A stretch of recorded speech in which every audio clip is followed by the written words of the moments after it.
Now, the Sussexes have copped it from comedian Colin Jost on Saturday Night Live. He's joked that one of the conditions of Trump's new trade deal with the UK is that Harry and Meghan have to go back. There's no way President Trump would accept that deal. He's called Meghan Markle nasty and says he feels sorry for Prince Harry because his wife is a lot to deal with.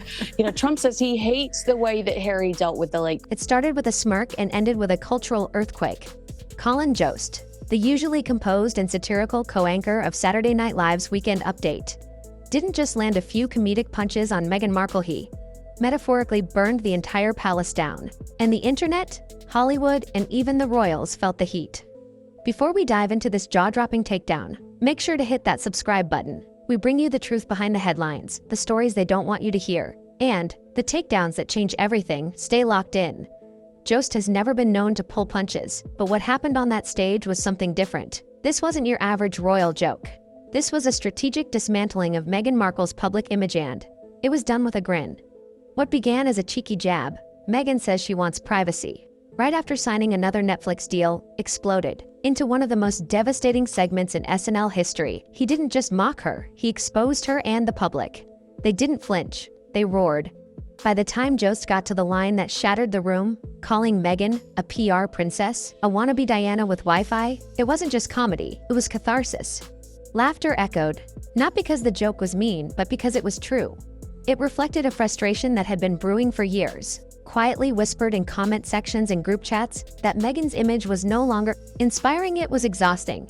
But this wasn't just about a few jokes. This was a cultural moment, because when satire this sharp lands with this much force, it does more than entertain. It exposes. It slices straight through the carefully curated Instagram feeds, the multi-million-dollar content deals, the soft-focused documentaries, and reveals what's underneath. In Meghan's case, a brand built so meticulously that it no longer felt human, the ghost of Princess Diana loomed large in the monologue, and not by accident. Just quipped that even Diana's ghost is telling Meghan, "Girl, calm down." It was funny, yes, but it also cut deep. Diana was raw. Diana was real. Diana bled for the public. Meghan, by comparison, has often come off as a performance, a series of perfectly lit healing journeys and social justice monologues, packaged for maximum brand exposure. And that's exactly what Jost targeted. He mocked the contradiction. Meghan can't escape. One moment, she's escaping oppression. The next, she's on the cover of Vanity Fair. One minute, she's crying about trauma. The next, she's launching a jam brand. And Just captured it all in one blistering line. That's not trauma. That's content. It hit like a gut punch, not just to Meghan, but to every viewer who had quietly thought the same and was too afraid to say it. Then came the comparison that had everyone shifting in their seats. Meghan versus Kate. Jost didn't mince words. While Kate simply waves, raises her kids, and keeps calm, Meghan gives a TED Talk every time she makes toast. The contrast was brutal but not unfair. Kate has long been seen as the steady hand, the silent strength. Meghan, on the other hand, has made a career of telling the world how hard it's been to be royal while living in a $14 million mansion in Montecito. And suddenly, the audience realized something they hadn't dared admit.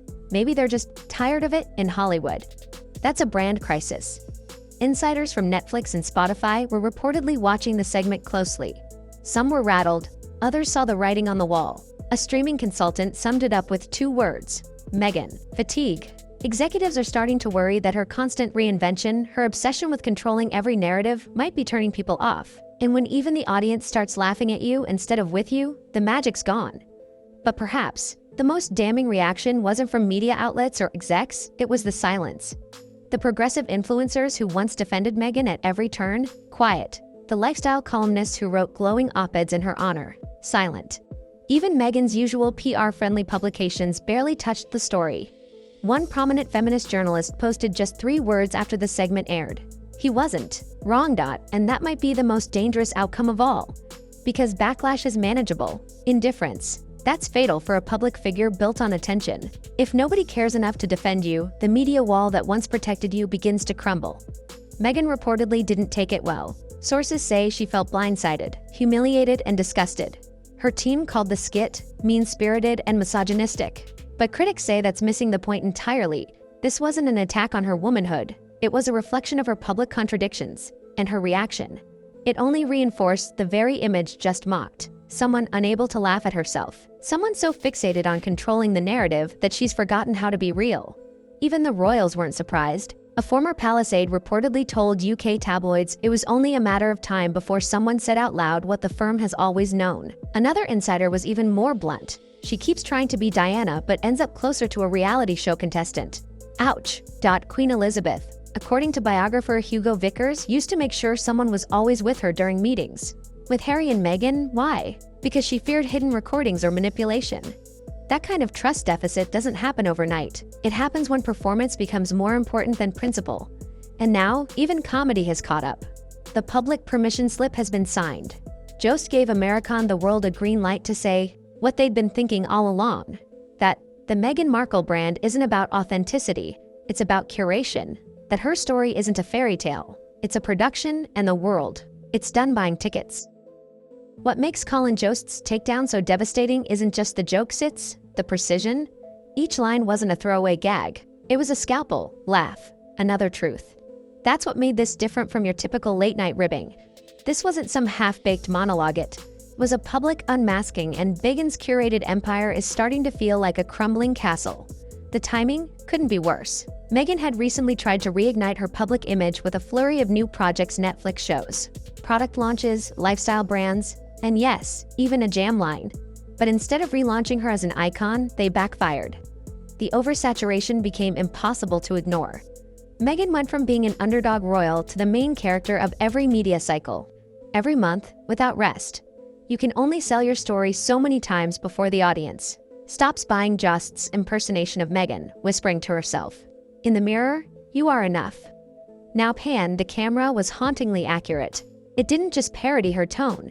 It mimicked her strategy. The soft voice, the overproduced sincerity, the endless self-affirmations masked as activism. The line echoed the frustration many viewers feel, that Meghan's presence in media isn't to share something real, it's to sell something safe. When even satire can read you like a brand strategy, it means your image has become that predictable, that scripted. That tired, and Jost didn't stop there. He mocked her documentaries as the crown for narcissists and joked that every episode ends with Meghan staring into the mirror. For years, critics feared saying this out loud, afraid of the backlash. But now a comedian said it on national television and millions cheered. Because comedy doesn't lie. It exaggerates reality just enough to make it undeniable. That's why it hurt. That's why it stuck. Meghan Markle was no longer a controversial figure. She had become a cultural caricature, and perhaps even worse, an unfunny one. Once you become the punchline, your power fades. Meghan, who had once been the face of modern feminism and the symbol of royal rebellion, was now being laughed at for the very thing she used to be celebrated for. Her privacy pleas, her activism, her curated trauma, her inability to read the room. And maybe that's the real story here. Not that Meghan was mocked, but that nobody stepped in to stop it.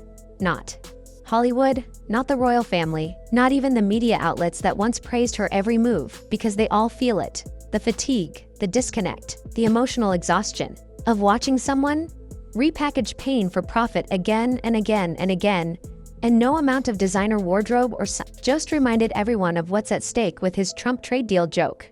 All that Britain demands in return is that we keep these two. It was funny, but also revealing there's a growing sentiment both in the UK and America that Harry and Meghan have worn out their welcome. What once felt like a revolution now feels like a rerun, and there's no spin that can save that.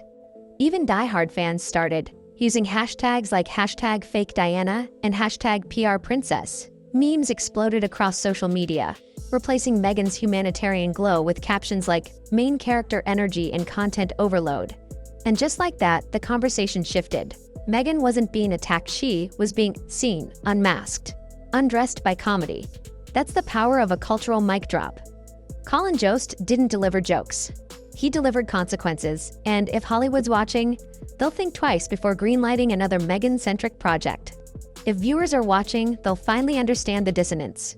If the royals are watching, well, they might just be quietly smiling behind closed doors, because for once, someone else said it for them.